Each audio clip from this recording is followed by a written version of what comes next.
জানাজা সালাতের পরে সম্মানিত মুনাজাত কোনো দলিল নাই।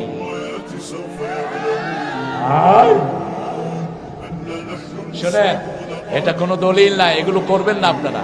বরং রাসূল কবর দেওয়ার পরে বলেছেন, মুসলিম শরীফের বর্ণনা, ইস্তাগফিরু লিআখিকুম, তোমাদের ভাইয়ের জন্য তোমরা দোয়া করো। কি করো? দোয়া করো। কিন্তু রাসূল হাত তুলে দোয়া করেন নাই। আপনি দোয়া করবেন, আল্লাহ আমার ভাইকে মাফ করে দেন, আমার ভাইয়ের কবরটাকে প্রশস্ত করে দেন, হিসাবটাকে ডান হাতে দিয়ে দেন, ওয়াসসি কবরাহু ইয়াসসির হিসাবাহু, এগুলো মুখে আপনি দোয়া করতে থাকবেন। অধিকাংশ মানুষ নিজে কিছুই কয় না, হুজুরে যা কয় তাই। এক হুজুরে দোয়া করতেছে, আল্লাহুম্মা লা তাজআলনি ফুরদান ওয়াজআলনি খায়রুম মিনাল ওয়ারিসিন। কামালউদ্দিন জাফরি সাহেব সেখানে আছে, লোকেরা আমিন আমিন বলছে। হুজুর যখন হাত নামালো, জাফরি সাহেব বললেন, বাবা আপনার এই বুড়া বয়সে আপনার সন্তান নাই, আমার খুব দুঃখ লাগে। কই কোন কি, আমার তো 8টা ছেলে।